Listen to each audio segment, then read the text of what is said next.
I would like to open a discussion to the floor. Do you have questions to our guests? I'm sure you do. Can I start with a question Sure. to Marcus? Yes. I have a bit of problem with your third thesis. You say, in fact, in your third thesis, you say something like the challenge to art is, or to art and philosophy, is to say yes to openness, and what you in your last thesis called blindness of our situation, which means in fact that you say we should say no to narcissism, to being an object of your situation. But I think this is a very dangerous idea, because this is specifically the ideology of pluralism that much has talked about. In fact, today, I think we're not allowed to stick to our own guns, to stick to our own point, convictions. When somebody is convinced of something, like the theoretician, the political philosopher who said something about Maastricht, and he called it the concentration camp of pleasure.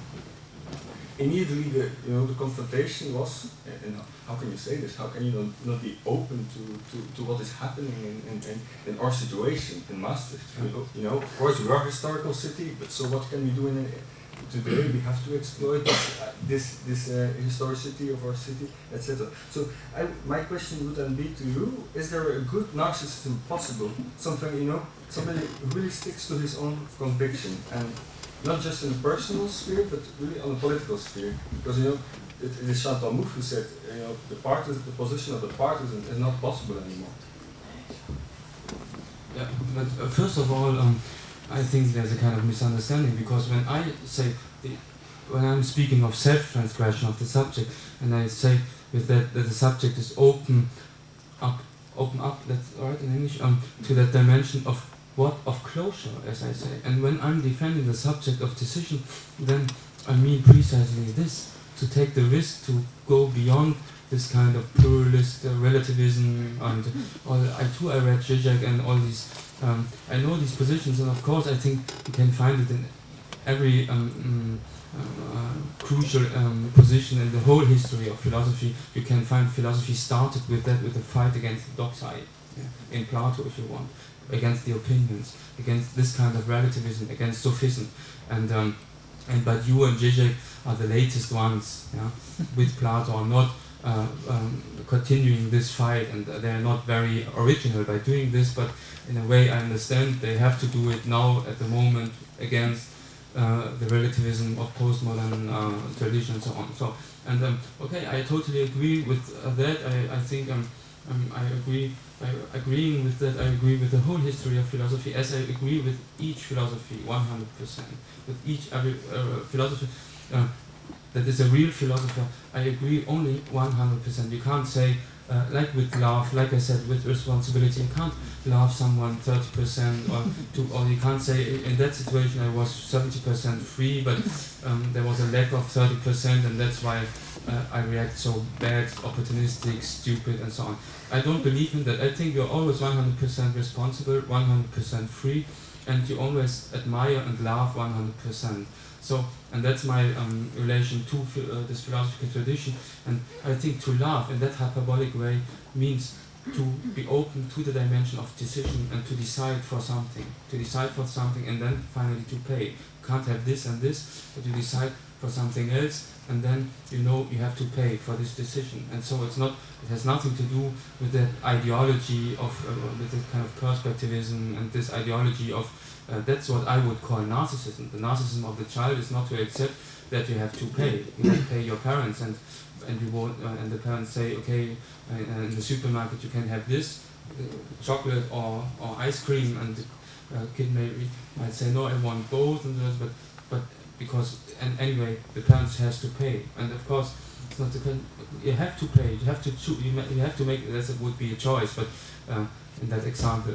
But anyway, for decision you have to pay, and the price is incommensurable. You don't know how much you pay and while making a decision. So I really have problems to understand your question.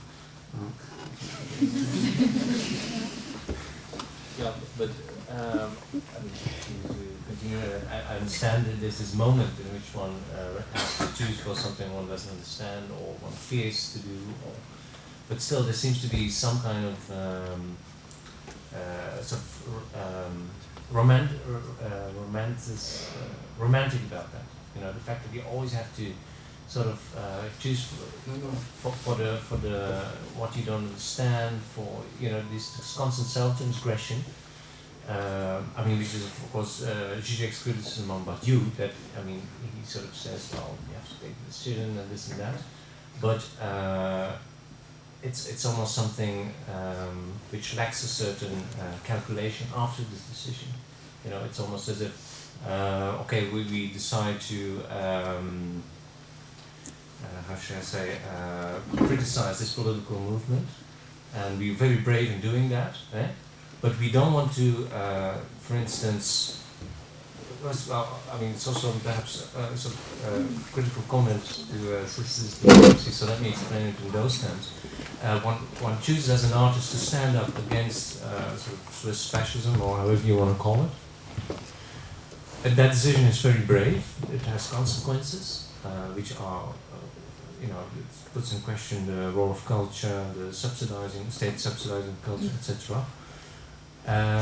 But from what I mean with to also have a sense of realism after this wild gesture, is that one also starts to or take a second type of courage after the wild decision, that one also starts to calculate and says, okay, I've taken this decision, how can I make it as effective as possible, as strong as possible, how can I not make it a 2-month thing, how can I make sure, for instance, that besides the artistic statement of it, that there's also a certain political process or procedure that is being started.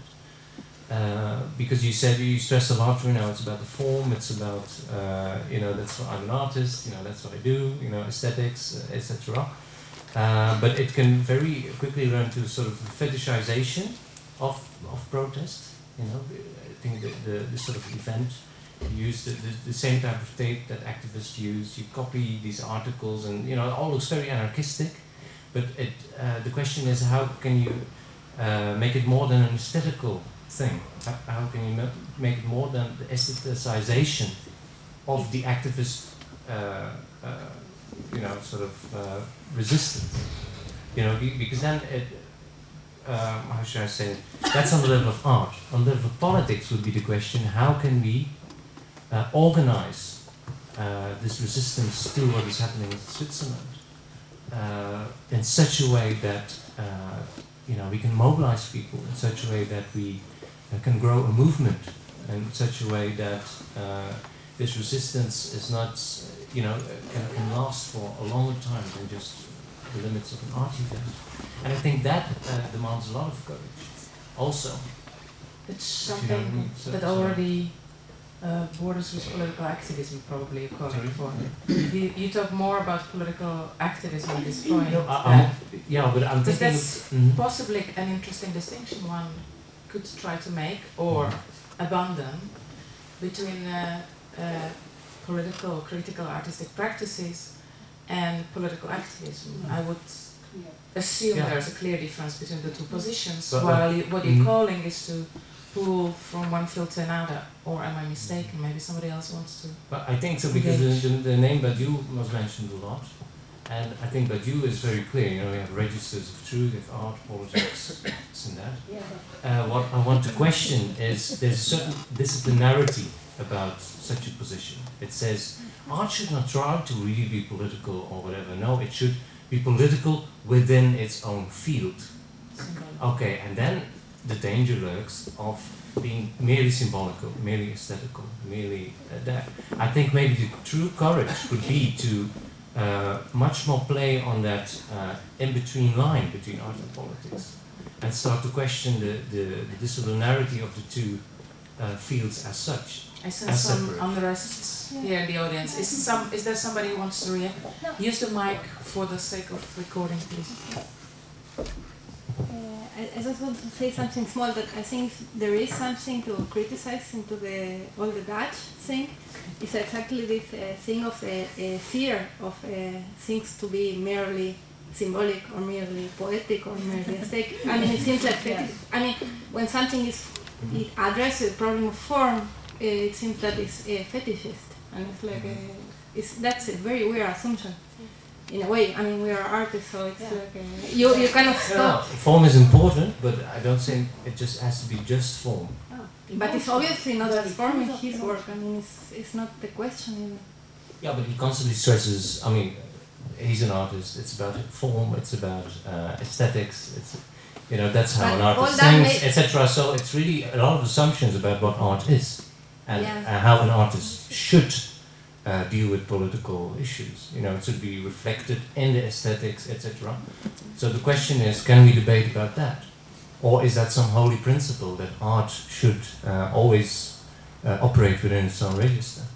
Or the history of what is register, how the register is historically defined?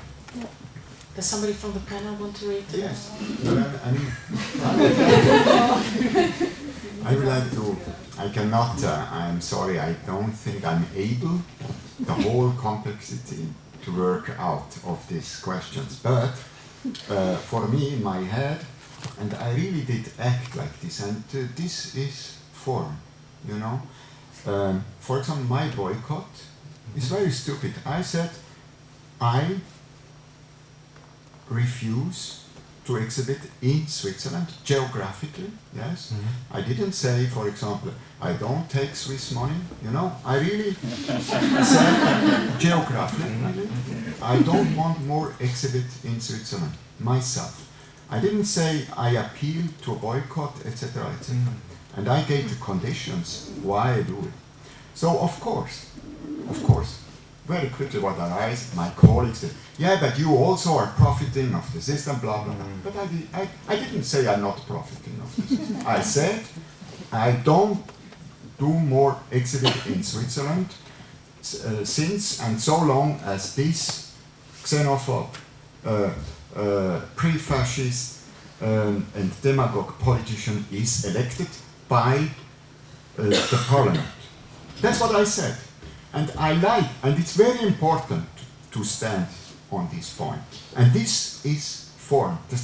This form is, yes, we can come to headless, because I cannot really defend, because I know my friends in Switzerland, they tell, yeah, but it's easy for you, because you are in Paris, and so on, and so on. Of course, as we mentioned, I pay my price, but what is the most important thing? I gave a form to this boycott, for example. And this form, you cannot take it away. You can criticize it, that's okay, but you cannot take it, because I know something. A boycott, you go to the end, will always win. And this is the efficiency. I will win. Look, all boycotts in the world. You go to the end of the boycott, they did win in the end. Look at it. Because I did a reflection about the history of boycotts. It's not about, is this right or not right, is there the reasons or not? Because the boycott, the form of the boycott, you just have to stand them out. And please, remember, and this is my form, and this is efficiency, because I didn't only make the boycott of Switzerland. Because I did sign, in a way, with my head, the boycott of Robert Fleck when the party of Haider get the government in 2000. And I didn't exhibit in Austria 4 years, as I thought, because I didn't sign it in my head. I was clear for me, I don't want to do it. So, and what happened? What you remember perhaps, there was a big debate between intellectual artists, the theater directors in Vienna, etc., etc. And then, actually, I have to say, some of these people, they switched the mind after. From the beginning there was a big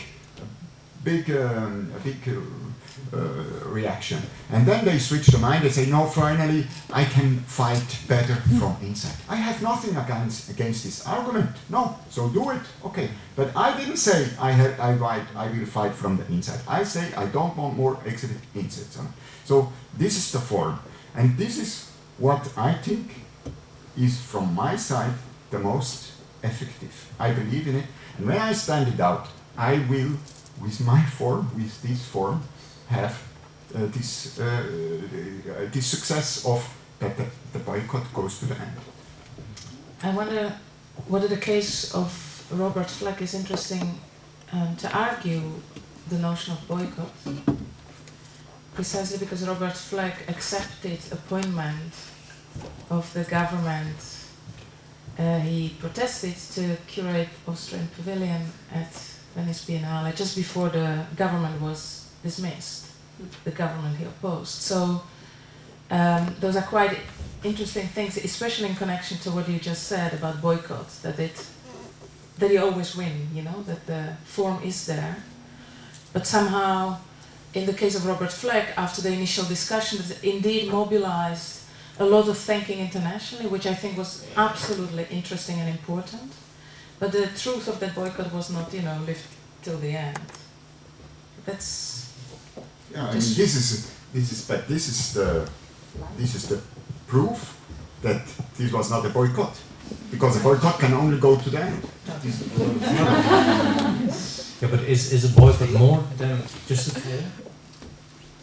Because my point would then be, okay, a boycott is not just a formal gesture. You have to understand. You know? Form is everything to me. It's the most important thing of the world to me. Yeah, but, you have to understand. Yeah, that's great. Why you want to more that form? That's so strong.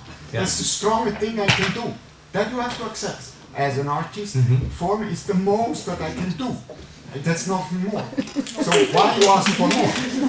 Yeah, but I mean, I understand that, and there's certain radicalism in that. But the question also becomes whether sometimes, as an artist, one is also a political being. So sometimes one is so affected by a certain political development that one has to dare to betray the form, as it were, betray the aesthetics, or.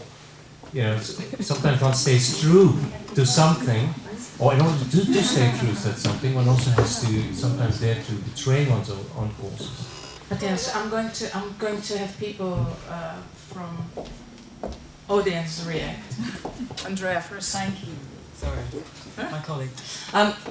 This is I'd like to go back to the beginning of the BAVO presentation and ask a kind of very simple question, but I hope it provokes some less simple answers.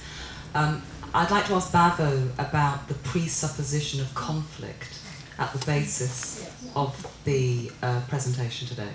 And I don't mean that because I don't see conflict, but I just wondered whether there might be a kind of way in which you could broaden out the concept of conflict that you use. I felt in the way that you presented that there was something behind that. There was a kind of strategic use of the term conflict, which was in itself a kind of rejection of the term. So I thought that. And as a kind of addendum to that, I wondered whether we could also ask Marcus about the eradication of conflict in his presentation. And I wonder whether there's kind of a connection between the two. Are you asking about our... I'm asking you about yours. I'm not asking you to talk about mine. Yeah, but you're asking about our presupposition of conflict in our presentation? The notion of conflict. You mean beyond the fact that it was posed as a thesis of the seminar, you mean? Yes. I want to know what you think about it. What I dealt with was mainly sort of radicalization of the notion. Yeah. In terms... I mean, I used references like Laclau and Mouffe and Alcieri, yeah? Yeah. And your specific question is why... My question is, what do you think about it? Sorry. My question is, I sensed in your use of Laclau and Mouffe, and I sensed in your understanding of your use of the term conflict, that there was a criticism embedded in that of the way in which conflict is being utilized. Well, that was the entire critique of a sort of pluralistic notion of conflict. No, I'm asking more than that. Well, but can you pose the question? I think it's maybe the same question, but I'll be a bit more aggressive about it. I mean, I want to make a comment about the last paper as well, but I'll start with this thing around conflict. It seems to me around the table that there's a general interest in conflict as a kind of condition for art practice, or the proposal of the art practice in several forms. And what's been consistent is an emphasis on decision, which is Schmidtian notion. But we also know in Schmidt that decision as a kind of decision about who is the friend and who is the enemy is a decision about war. and a decision for violence. Okay, a decision about which way violence is organized. So, insofar as I think all papers are kind of refuting a liberal settlement, refusing a kind of parliamentary democratic settlement, refusing the dominant forms of claims to democracy, there's an affirmation of conflict of a certain type, and I think it was there in all the presentations. Insofar as that affirmation of democracy is one that speaks for decision, it must also speak for war. So, are you all affirming war? Well, you could also, instead of war, use the word violence. Yeah. I mean, and violence in a leftist or a progressive or sense has always been advocated by, say, for Marcuse or Zizek or... Yeah, but we were saying, as a leftist, one should not be, sort of, have a taboo on violence, for instance. Why? Or as an artist, to think, no, art is utterly non-violent. It's open to everything. How can it destroy it? I mean, it doesn't have to be a war machine, or I mean, in the sense like we understand. If you say war, then immediately we think of U.S. imperialism and stuff like that. I'm just talking about a certain violence. Violent. You have also theoretical violence, or maybe even artistic violence, as we saw in your presentation. Yeah, but violence. It depends on the we use the concept of disagreement in the way that Rancière defined it as not a conflict between two positions, black and white, say for instance. Rancière says a true disagreement, when something becomes violent, it is when somebody says, uses the word black, and the other also uses the word black. But they both. That's in making polite of violence. The moment of violence, and Schmidt is right about this. The moment of violence is the moment of killing. Okay. So the version of violence that you've kind of come up with as a response to my question is a way of making polite and rendering neutral the kind of brutality of violence, and that pushes you back into exactly the problems that you were critiquing and condemning as inadequate to deal with real politics. Yeah, but I think Laclau and Mouffe, what they find valid, they're not purely and simple Schmittians, and neither are we. What how they distinguish themselves from Schmitt, they sort of say what we find worth saving or keeping as for a new leftist project in Schmitt is this distinction between friend and enemy. But this distinction does not or they don't go as far as to become a real Schmitt, or to follow Schmittian in the sense that that's justification for war. Can I just make one follow-up? I mean, so in that sense, we endorse Laclau and Mouffe's selective. But that's also why Laclau and Mouffe are the good conscience of this kind of discussion, and why they're absolutely inadequate to deal with politics in a strong sense. It's a weak politics. They are each, separately now, but also together, they're the kind of political formulation for the kind of good democratic notion and so on and so on. But it's one that avoids what violence means politically. And to that extent, it's inadequate to deal with politics today, where the thing that's happening in the social relation and not in the art relation are exactly relations of violence. And that's what's unable to be addressed by, I think, most of the panelists. Yeah, but what would be for you other types of violence except war in the political field? Sorry? I mean, because you actually say that they're. Well, I'm also saying for them that they endorse a certain type of violence, that they're not afraid of violence. I haven't advocated conflict. You've advocated conflict, and I think all of you have advocated conflict. But all of you have pulled back from conflict as well, at its point of truth, if you want, which is the point of murder. Or killing, not murder, killing, because it's not necessarily criminal if it's war. Yeah, and how do you feel about that? Shall I ask Marcus? Marcus, do you want to react to this, contribute to this discussion somehow before I shift the mic to the other corner? I don't know if I want to react, but I want to say something. And first, I think. I really believe in the difference between four of us, and it's not the same. And second, I think I don't agree with that idea that for me as a philosopher, violence, even war, Heraclitus, if you want, it's a very philosophical concept before. And in my lecture, I try to give a definition of the subject as subject, and as I said, the ontological structure of the subject. And in the very heart of this concept, you can find the idea or the structure that is named by this concept of violence.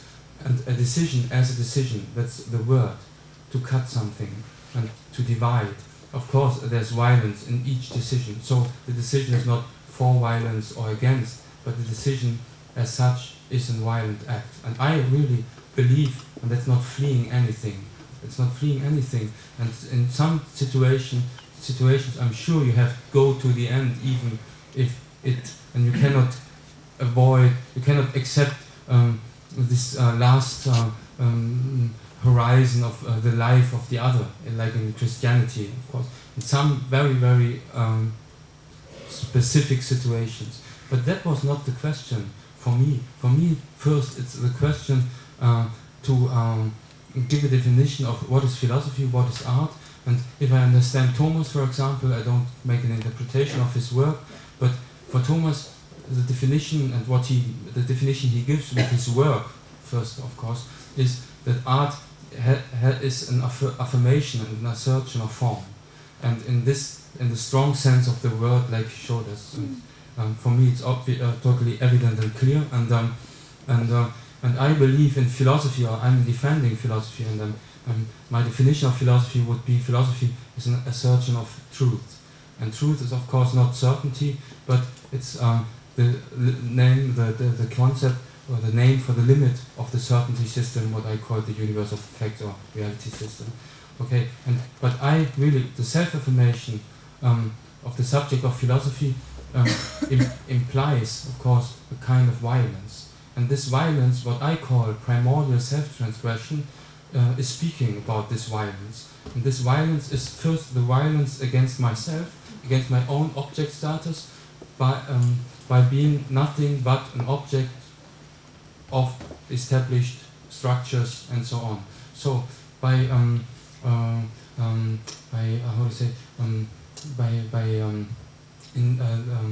if I'm directing this violence against my own object status, at the same time, of course, the focus of this violence, this philosophical violence, is reality as such, and my position, the position or the locus that is given to me in that established reality.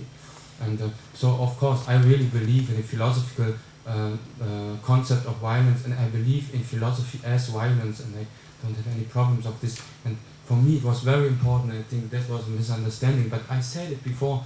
It's not romanticism. Please try to understand what I say when I use these complicated words in a lecture that is maybe not it's not the academic sphere here. I don't know, not too much maybe, and it's not the university where all people are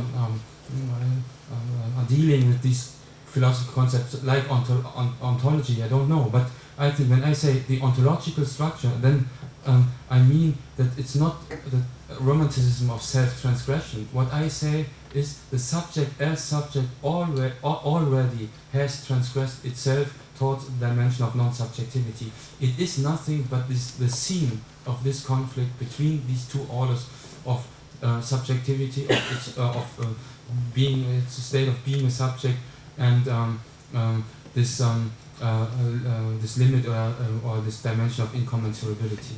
So, and that's the definition of the subject I wanted to give, and it's a philosophical concept, and so that's what I wanted. Let's move to another question. Well, actually, it's more a comment, because also to the first one who was proposing, I kind of like your first question, like to ask what kind of conflicts are we talking about, but then I didn't like your conclusion at all, because I really think that in some ways it poses, I mean, because you kind of like discuss it as art, and then, well, we all know that for years now art is going into neighborhoods, and what they do is specify conflicts. I mean, your analysis is right, but I think one of the problems that poses with this kind of approach is that then you have to go further, and what is the answer to that? So instead of asking, so what is the problem? I mean, what kind of conflict do we have to create? You're kind of like abolishing the question. And I think that it's not very useful because, in fact, like if I look like an art, well, I mean, for me it doesn't matter if it's call it art or not, but like a practice like Las Precarias a la Deriva from Madrid, they were doing derives, I don't know, strolling around in the city, kind of a situationalist practice.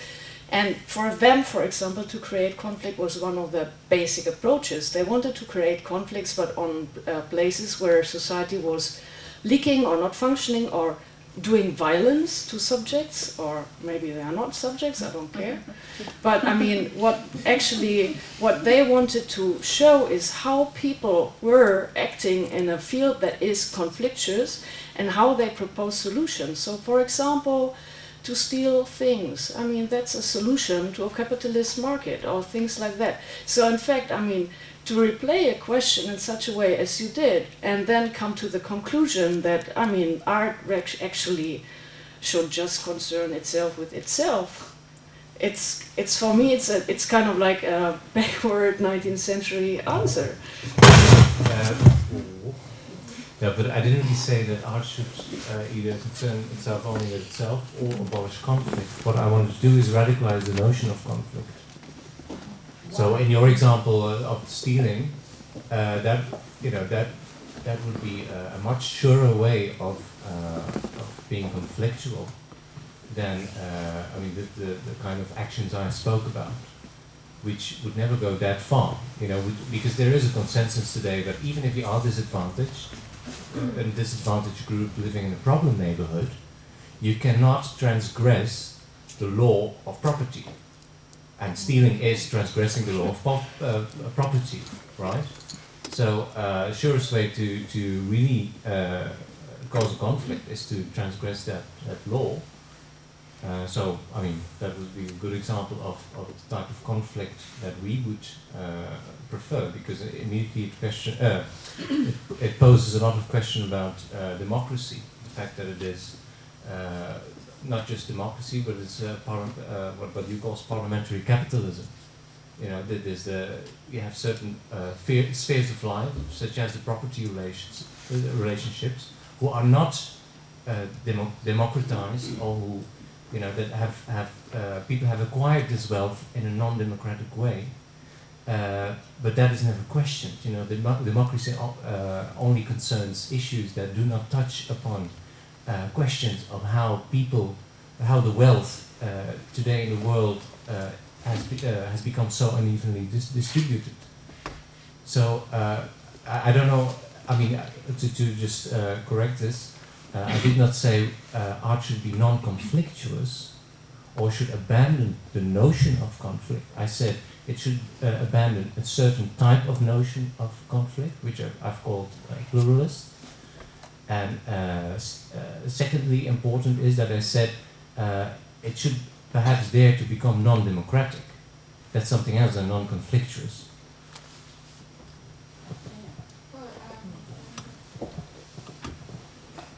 Just maybe I think like to a different degree in different field of practice which kind of share or the boundary to each other with each other, you or has like certain violence or even terroristic gesture in your own practice.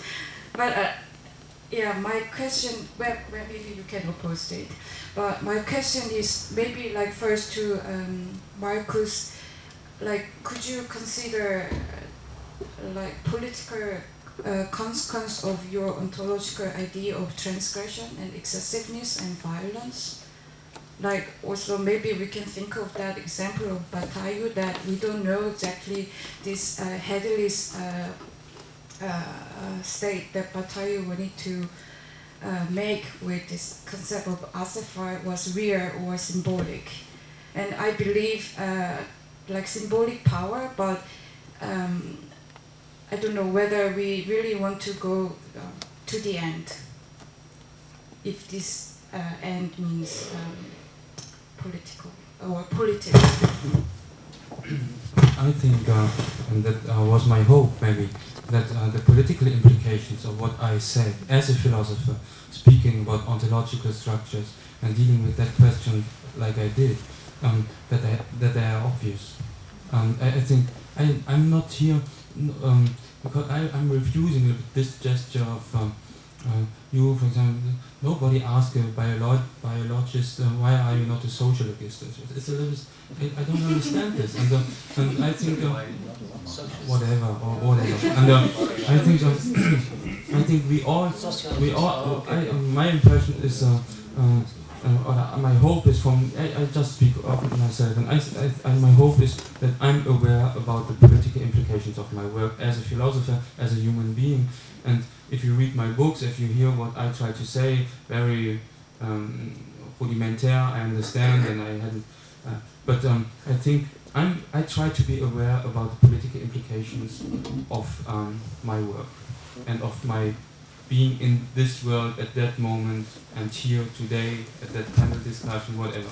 But what I refuse is, and that's obvious I think and totally evident, and that's why I'm doing what I'm doing as I'm doing it, is what I refuse, something I think it's a political gesture just to refuse to make political in that kind of way, just to connect too fast, too naive finally, too much good consciousness finally, to make this connection between art and politics, or philosophy and politics. And for me it's clear that my political work has a lot of, my philosophical work has a lot of political implications, and I think speaking about love is a political act, speaking about decision is a political act.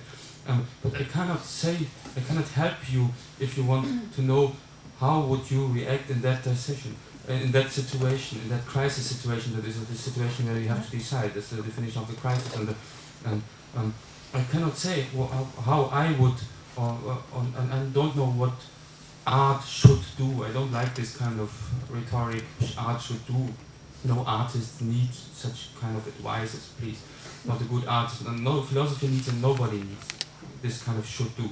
And but I believe in the. I think it's important. There are decisions. There are situations you have to decide, and there are situations you can accept to make compromises. And that's what I said by making the difference between choosing and making a decision. And for me, it's totally clear. Of course, it's not. It's not. I will survive it if I make a choose today that finally the consequences are a little bit bad for me and whatever. The choose is not so, but there are some important, and I gave an example. It's the love decision for me. That's my subjective. That's what I'm defending as from my subjective point of view as a real universal thing. To love is a political act, if you want, but it's one of the. It's a decision, of course. To say yes to someone, I think that's really violent. To say yes, I will, yes. Yeah? Like Molly Bloom, I don't know, but this kind of yes, or in the church even. Yeah? And I'm not Catholic or whatever, but I like this. I like this violence of saying yes. And I remember, maybe you remember, Luce Irigaray.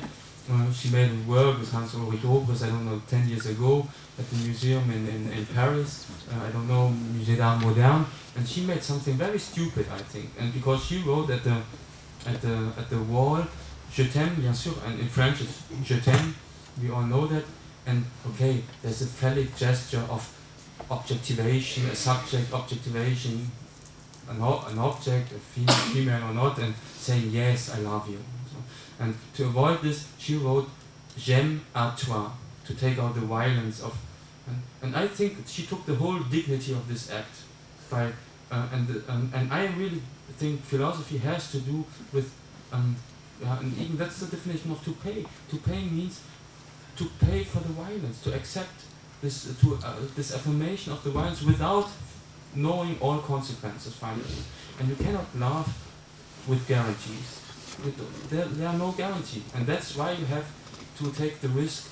And I think it's very beautiful. It's very beautiful, and that's not. It hasn't to do with naive romanticism. I think it's the opposite of narcissistic avoiding of this decision, of making this decision, this love decision, and so on. Because and that's what I think it's very beautiful to say, yes, it's you, I love you. It's very beautiful, and it's very violent, and it's very philosophical, and it's very political, and that's what I'm standing for with my work. I think we have time for last question here. Yeah, it's more of a reflection of this general debate. So for me, I found quite problematic when you were asking to Thomas Hirschhorn, so why don't you go fighting with sans-papiers in Switzerland instead of doing your work? Because you made very clear that this form of intervention was the form. He's an artist, so he could intervene politically in the form. And on the other side, in your presentation of BAVO presentation, I found there's a kind of reduction of political imaginary, because it seems to me that you equate conflict with violence, or political violence with social conflict, which is not the same. I mean, and if you take Rancière, if you want really to take all these big names to support your claim, I mean, you have to take them right, because if you take Rancière, he doesn't say that the disagreement is just some artist disagreeing with a curator, but it's people, social movements positioning themselves on a common field with other people who are more in power and asking, aren't we equal as you? Aren't we citizens as you? And it's not just somebody disagreeing with somebody else, but it's articulation of politics. It's articulating social conflict, which is not the same as saying articulating violence. And I think in this, I mean, the Hirschhorn case was much more political than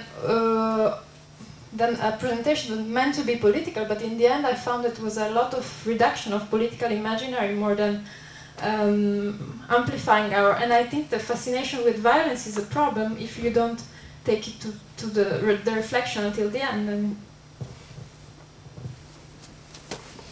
so okay, what I can work with is the fact that you say it's a reduction of politics, and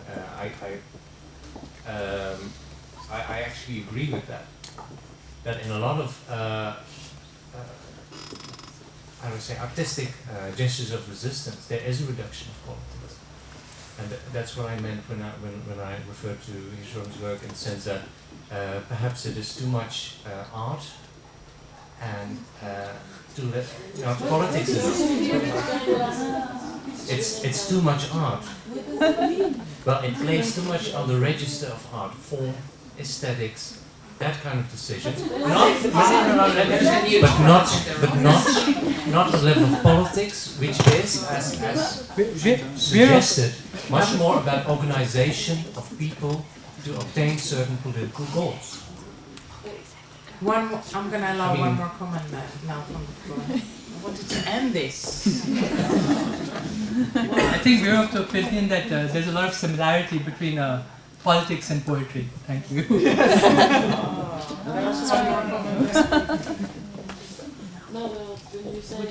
Would you mind? Yeah.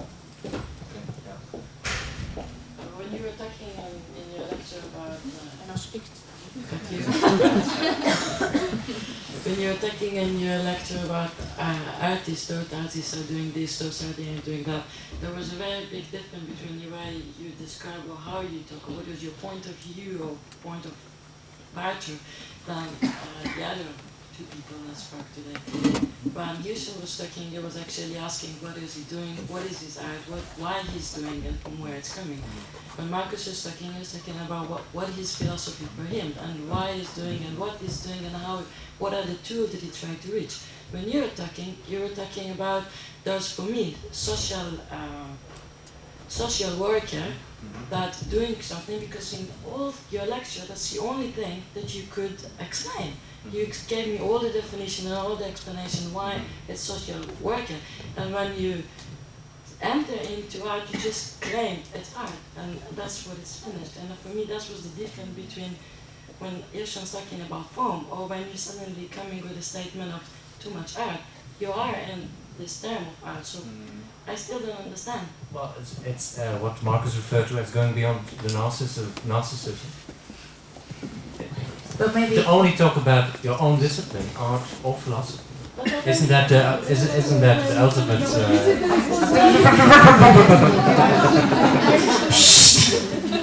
Question. No, I want to suggest that the discussion gets into a less formal form. There we go.